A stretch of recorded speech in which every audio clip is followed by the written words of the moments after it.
Hello friends, कैसे हैं आप सब। तो डियर, आज का क्लास जो है ये हम लोगों का इंग्लिश पैडालॉजी का क्लास है। और चलिए इंग्लिश पैडालॉजी में कैसे क्वेश्चन आते हैं आज के क्लास में हम लोग डिस्कस करते हैं। पहला क्वेश्चन देखिए, in the multilingual classroom learners can interact. Multilingual मतलब क्या हो गया कि ऐसे क्लासरूम जहाँ पे हर एक तरीके का भाषा को जो है प्रमोट किया जा रहा है। पहला ऑप्शन है in the medium of instruction followed by the school. Second है in their own language and can be a mix of word from more than one language. और तीसरा ऑप्शन है only in the language prescribed in three language formula. और next है in the language with which the teacher is familiar. तो अगर हम लोग multi language की बात करें तो यहाँ पे हर एक लैंग्वेज को बोल रहा है। हर एक लैंग्वेज मतलब क्या हुआ कि हम लोग का अपना खुद का लैंग्वेज, जो स्टूडेंट का खुद का जो लैंग्वेज है या मिक्स ऑफ वर्ड जो भी उनका मतलब लैंग्वेज है, उस वर्ड को भी वो मिक्स करके कह सकता है। यानी एक से ज़्यादा जो लैंग्वेजेस हम लोग क्लासरूम में यूज़ किया जाता है उसको हम लोग मल्टीलिंगुअल क्लासरूम कहते हैं। तो आंसर सेकंड जो रहेगा ये हमारा करेक्ट आंसर हो जाएगा। नेक्स्ट बोल रहा है diagnostic test are administrate to. पहला ऑप्शन है find out deficiency of the student with view to planning remedies. Second बोल रहा है कि assess the suitability of a candidate for a specific programme. Third option बोल रहा है test the language proficiency of student for providing them jobs. और चौथा बोल रहा है आपका जज द स्टूडेंट कैपेबिलिटीज़। अगर हम देखें यहाँ पर डायग्नोस्टिक टेस्ट मतलब क्या हुआ, तो हम लोग को स्टूडेंट की कैपेबिलिटीज़ को जज नहीं करना, ये एक नेगेटिव कीवर्ड है, याद रखिएगा, ठीक है। तो पहले ही आप इसको हटा दीजिए। फिर ये क्या बोला, टेस्ट द लैंग्वेज जो प्रोफिशिएंसी ऑफ स्टूडेंट। अब हमें जॉब्स देने के लिए कभी भी ऐसा नहीं होता कि हम जॉब्स देने के लिए उसको बस उसकी प्रोफिशिएंसी को चेक करें। और ये ऑप्शन बोला assess the suitability of a candidate for a specific programme, यानी किसी स्पेसिफिक प्रोग्राम के लिए वो सुटेबल है कि नहीं है, बस ये चेक करना। तो ये भी नहीं है। अगर हम डायग्नोस्टिक टेस्ट की बात करें तो डायग्नोस्टिक मतलब क्या हुआ, पहले हम बच्चे की जो कमी है ना उसको निकालेंगे, फिर उस कमी को दूर करने के लिए जो स्टेप उठाएंगे ना तो उसको हम लोग डायग्नोस्टिक टेस्ट कहते हैं। जैसे कोई बच्चा है उसे मैथ्स समझ में नहीं आ रहा, तो भाई उसे मैथ्स क्यों नहीं समझ में आ रहा, उसको उसकी जो ये कमजोरी है उसको हमें कैसे दूर करना चाहिए, ठीक है, उसे कैसे मैथ्स में इंटरेस्ट लाना है, ये जो स्टेप हो गया इसको हम लोग डायग्नोस्टिक टेस्ट कहेंगे। तो फर्स्ट आंसर जो रहेगा करेक्ट आंसर हो जाएगा। नेक्स्ट है structural approach gives more importance to speech and reading, reading only, speech only, reading and writing. तो हमारा आंसर क्या हो जाएगा, करेक्ट आंसर क्या हो जाएगा आपका, तो करेक्ट आंसर हो जाएगा आपका स्ट्रक्चरल अप्रोच में क्या होगा, देखिए हमारा आंसर हो जाएगा रीडिंग और राइटिंग हो जाएगा, ठीक है।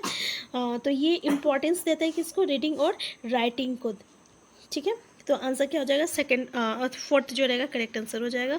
नेक्स्ट है which among the flowing does not come under meaning based activities, interacting with the text using previous knowledge, reading the text and then narrating the same to peers, reading out every word aloud and translating it, does not come under meaning based activities।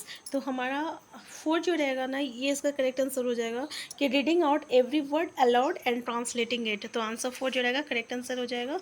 Next है आपका dash comprehension is the skill of reading a piece of text closely और intensely for the purpose of extracting specific information from the text, influential, global, local और transactional. हमारा answer क्या होगा, तो हमारा answer third हो जाएगा आपका लोकल हो जाएगा। लोकल कॉम्प्रीहेंशन क्या है, skill of reading a piece of text closely और intensely for the purpose of extracting specific information from the text. मतलब क्या बोल रहा, purpose of extracting specific information, यानी किसी टेक्स्ट से आप किसी स्पेसिफिक इन्फॉर्मेशन को जो निकाल रहे हो उसको हम लोग कहेंगे, ठीक है। तो आंसर थर्ड हो जाएगा लोकल हो जाएगा। नेक्स्ट है, फिर से आप ये समझ जाइए कि एक बार फिर से इसको देख लीजिए कि आंसर क्या बोल, क्वेश्चन क्या बोल रहा है। लोकल कॉम्प्रीहेंशन जो है ना ये एक स्किल है of reading a piece of text closely और इंटेंसली, यानी किसी चीज़ को अगर आप पढ़ रहे हैं तो जो उसके स्पेसिफिक इन्फॉर्मेशन को जानने के लिए जो आपके रीडिंग कर रहे हैं तो इसको हम लोग लोकल कॉम्प्रीहेंशन कहते हैं, ठीक है। मान लीजिए आपको कोई पैसेज दे दिया जाएगा, उसको किसी स्पेसिफिक उसका मेन मोटिवेशन क्या है उस मतलब पैसेज का, तो वो सिर्फ आपको एक्सट्रैक्ट करना है, तो ये हम लोगों का लोकल कॉम्प्रीहेंशन हो जाएगा। नेक्स्ट है it is a type of writing in which the teacher provides the situation and helps the class to prepare it, the teacher continuously provides feedback, directions and expansion of ideas to the learners. तो यहाँ पे देख रहे हैं question क्या बोल रहा है कि ये it is a type of writing in which the teacher provide situation and helps the class to prepare it. यानी ये क्या हेल्प्स कर रहा क्लास को कि वो प्रिपेयर करे। और जब भी कोई किसी को मतलब कि हेल्प करता है, ठीक है, तो ये किस तरीके के मतलब कि राइटिंग में आ जाएगा, तो ये आपका गाइडेड राइटिंग में, ठीक है, गाइड कर रहा है ना, उसको हेल्प्स कर रहा, तो क्या कर रहा, गाइड कर रहा। The teacher continuously provide feedback direction and expansion of ideas to the. देखिए यहाँ पे वो जो है बार बार जो है उसको बताने की कोशिश कर रहा है कि तुम क्या लिख रहे हो, उसको डायरेक्शन दे रहा, उसको आइडिया एक्सपेंस करने के लिए उसको मोटिवेट कर रहा कि इसमें आप क्या क्या और लिख सकते हो, क्या क्या इसमें और बोल सकते हो, तो उसको हम लोग क्या कर रहे हैं, गाइडेड राइटिंग कहेंगे। नेक्स्ट है a teacher asks the student of class 5 to read the text thoroughly, then she asks them to answer the questions with reference to the context. In this process she is encouraging student for scheming, scanning, intensive reading, extensive reading। तो ये बोल क्या रहा, इसको हम लोग intensive reading कह रहे हैं, ठीक है।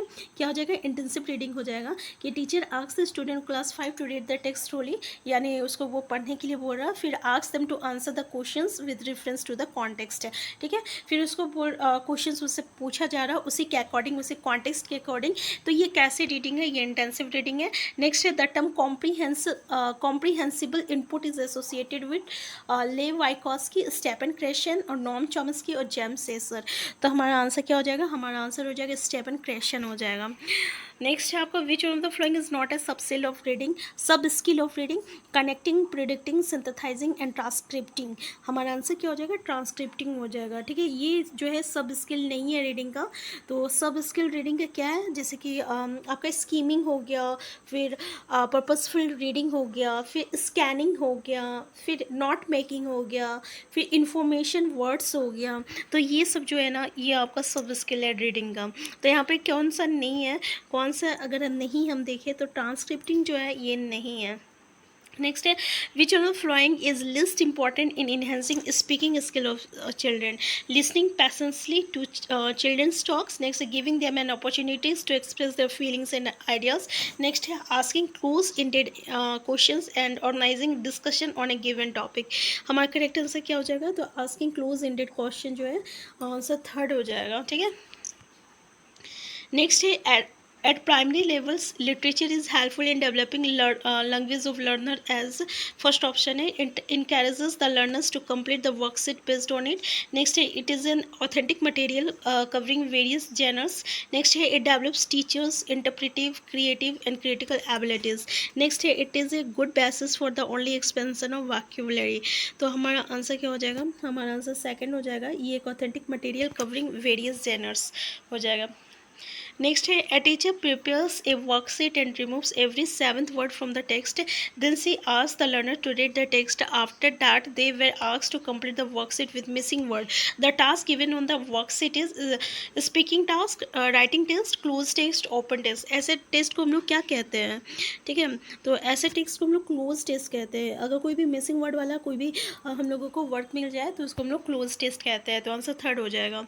नेक्स्ट है language is arbitrary means that, अगर लैंग्वेज आर्बिट्री है इसका मतलब क्या हुआ, तो इसका मतलब क्या हुआ कि यहाँ पे कोई इनहेरेंट रिलेशन नहीं है between the words of language and the meaning.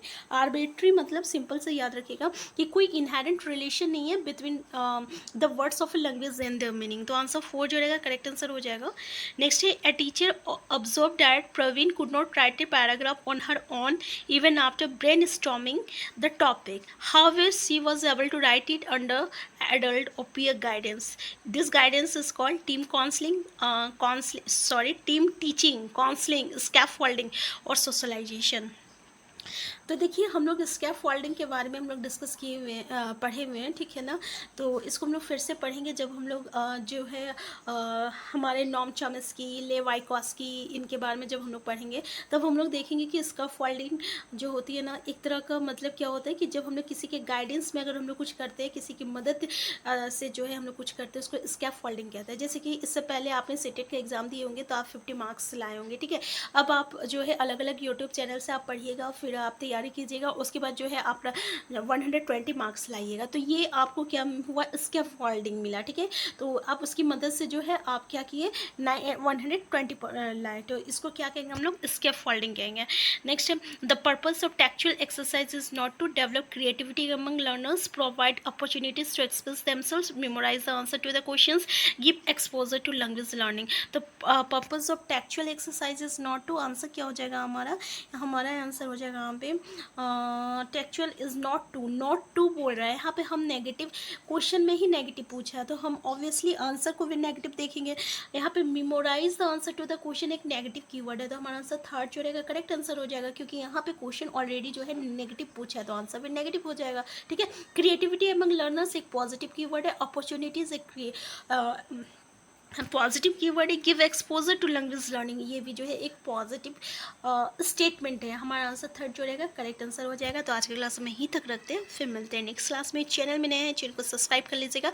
हमारा इंग्लिश पेडालॉजी का क्वेश्चन यहीं तक ऐसे ही क्वेश्चन पूछा जाता है, तो बस आपको यहाँ पे क्या करना है, बस थोड़ी सी कॉन्सेप्ट की ज़रूरत है और एक आध दो क्लास जो है प्रैक्टिस की ज़रूरत है। अगर आप वो कर लेते हैं तो आप अच्छे से अच्छा मार्क्स जो है पेडालॉजी में ला सकते हैं। फिर मिलते हैं नेक्स्ट क्लास में। Thank you.